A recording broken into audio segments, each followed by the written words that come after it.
Small particles with a big impact. I'm Mia Quinn, host of Sustainably Speaking. This week, we're putting plastics under the microscope. I'm joined by Dr. Jeanne Hankett. She's the sustainability lead for BASF Corporation's Biodegradation and Microplastics Center of Excellence. Jeanne, thanks so much for spending time with me today. Happy to be here. Thanks for having me. Let's just start with, what's a microplastic? Why are people worried about microplastics? Like, why are they in the news these days? Sure. There's generally no one accepted definition globally in terms of what a microplastic is. But if we go to the very basics, a microplastic is a solid plastic particle insoluble in water that is smaller than 5 millimeters in size. Okay, so anything that like the size of an eraser on a pencil or smaller. Correct. But for us, it's something that we can't physically touch. We can't see it. It's difficult to analyze. Okay. What is the difference between a primary and a secondary microplastic? Yeah, that's a great question. A primary microplastic is one that starts its life cycle within the size range of a microplastic. So smaller. Yeah, smaller than the little pencil eraser. Correct. So the majority of microplastics generated and found in the environment are known as secondary microplastics. So those that are created over time through external exposure, like mechanical abrasion, sunlight, biological interaction, things of that nature. Okay, so secondary, an example of a secondary microplastic is something like what? An example of a secondary microplastic could be from our clothing, for example. Oh. So plastic fibers, if we have synthetic material that we wash and dry within your lint catcher effectively. Microplastics that don't start their life cycle is within that size range, but rather these larger pieces that slowly fragment over time. We have road tire wear and then fragmentation of larger plastics. So that's what we call secondary microplastics. So I know you study like the life cycles of plastics in addition to all of this. And so why is that so critical to reducing the amount of microplastics? So if we understand when this happens for a product under different situations, we can then either make a product that is more durable and doesn't have as much release into the environment as an example, or you can generate a product that should be purposefully degraded under controlled conditions. So end of life being chemical recycling, mechanical recycling, or composting, organic recycling. Okay. We're reading a lot about microplastics. There's a lot of questions concerning the potential risks and hazards associated with microplastics, as well as where they're found in the environment. Let's talk about solutions. Sure. So a lot of our efforts for microplastics specifically focuses on improving the fundamental science. So the characterization of microplastics, the identification, the extraction from the environment. We work on developing methodologies that provide high quality assurance and high quality control so we can better extract those microplastics, so we can quantify them appropriately.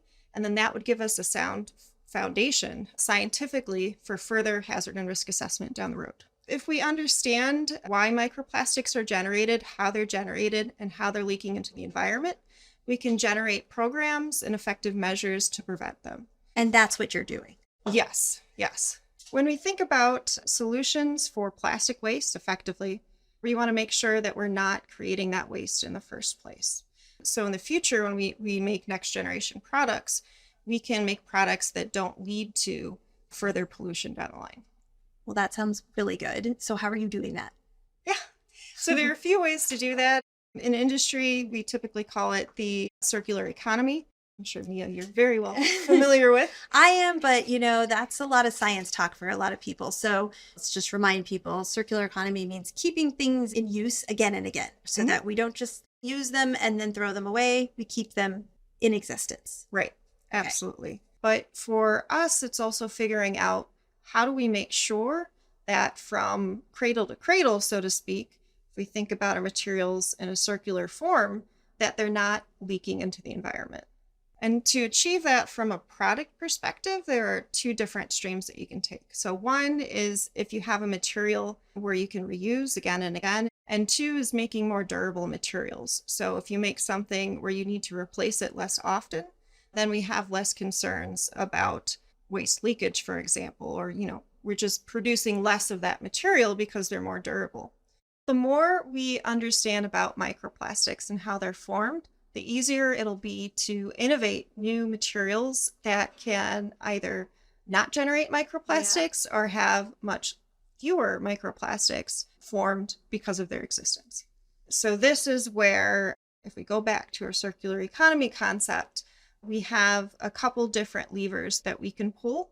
And my team here and colleagues within North America, we do a lot of work to support the innovation that we have here at BASF for these new products. You're doing so much here. Talk about your team. I met your team today. We went on a tour and saw all of the innovative technology you're using. Yeah. It was very impressive. And you seem to have an amazing team.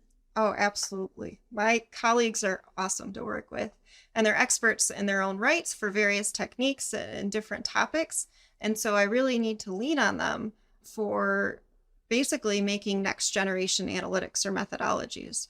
We have folks that are experts in microscopy in a technique called pyrolysis GC mass spec that allows us to tell how much of a microplastic or nanoplastic we have down to 0.05 milligrams, really small amounts.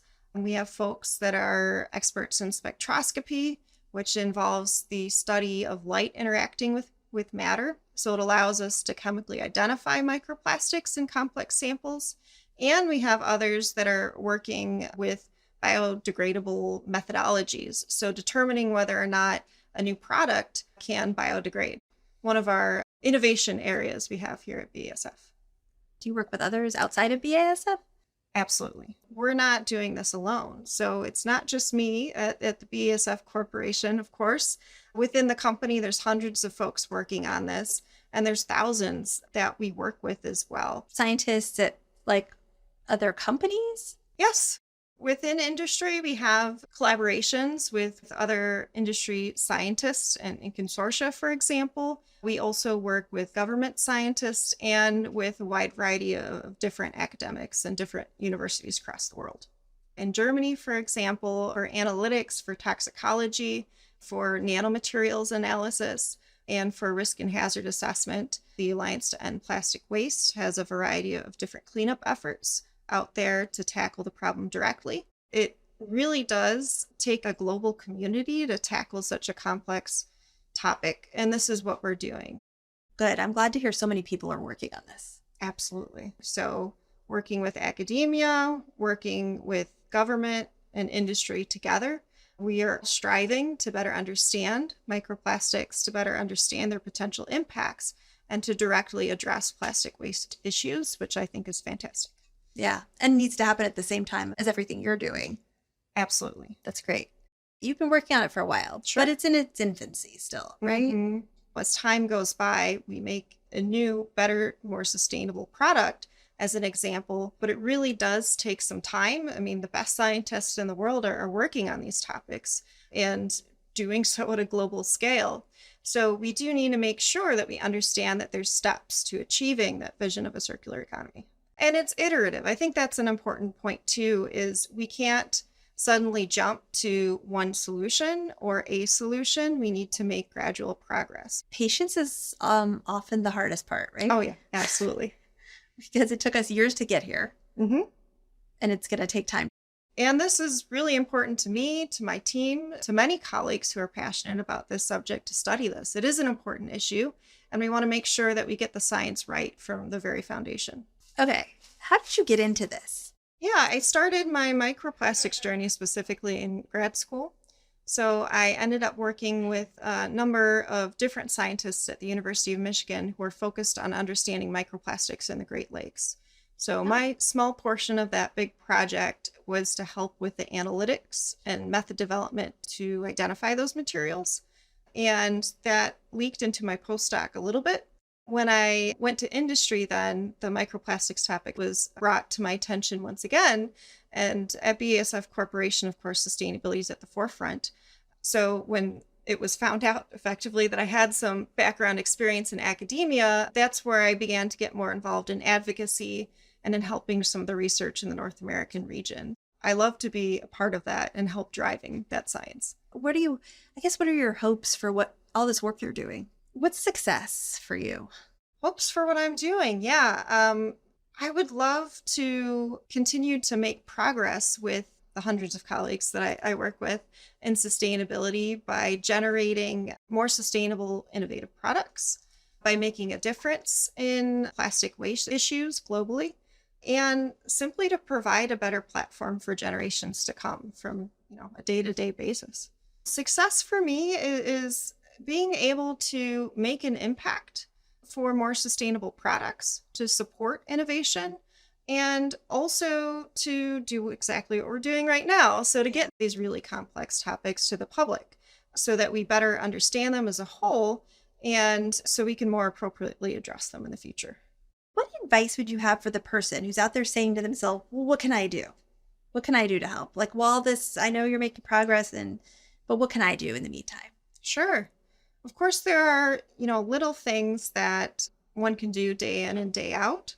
Things like making sure that your plastic materials are being recycled, that composting or compostable materials goes in the composting bin, checking to make sure that that material has a certification sticker on it, looking for sustainable products specifically to use in their daily lives. You can educate yourself as a consumer. So we need to recycle. We need to make sure we're recycling right. Correct. Believe it or not, I know how to bore a crowd with this topic. But you did not bore me. I bet you're very popular at cocktail parties. Oh, absolutely. I hope we can keep in touch and I can follow sort of your progress, because I feel like we are in good hands, and I'm impressed with everything I saw today, and just thrilled that you are dedicating your career to this. So thank you, and thank you for joining us. No, thank you so much for this opportunity. Happy to chat today. To our listeners, thank you for joining us. If you want to hear other episodes, make sure to subscribe. I'll see you next time on Sustainably Speaking.